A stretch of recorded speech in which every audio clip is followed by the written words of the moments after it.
এই হসপিটালে একজন ওই যে লাশ কাটে না, ওই যে মেডিকেল স্টুডেন্টদেরকে লাশ কেটে দেখায়, তা আমার এক স্টুডেন্ট সেখানে, উনিও ডক্টর মাশাআল্লাহ, উনি বলছেন যে যখন লাশ কাটার জন্য নিয়ে আসলো মেডিকেলের মধ্যে, ফার্স্ট ইয়ারে কি সেকেন্ড ইয়ারে এটা করে তোমাদের?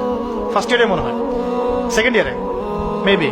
তো এই লাশটা ছিল একটা মেয়ের লাশ, আর যারা উপর থেকে দেখছে, এটা তো কাটা অনেকেই দেখে, স্টুডেন্ট তো অনেক, সবাই তার কাছে আসতে পারে না, অনেকে দূর থেকে দেখতেছে। তো যে টিচার এই কাজটা করতেছে, সেই টিচারটা করতে গিয়ে মাথাটা এখানে কিন্তু খুলে ফেলে, কিছু একটা দিয়ে আঘাত করে খুলে ফেলে। তখন উনি বলছেন যে এই যদি হয় শেষ পরিণতি, তাহলে তোমাদের এত লিপস্টিকের কি দরকার আছে? টিচার বলছেন এই কথা।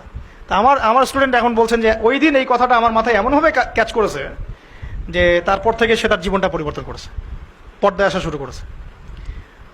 একটা মেয়ের যদি জীবনের শেষ অবস্থা এই হয়, তাহলে এই বেপর্দাবির কি দাম আছে?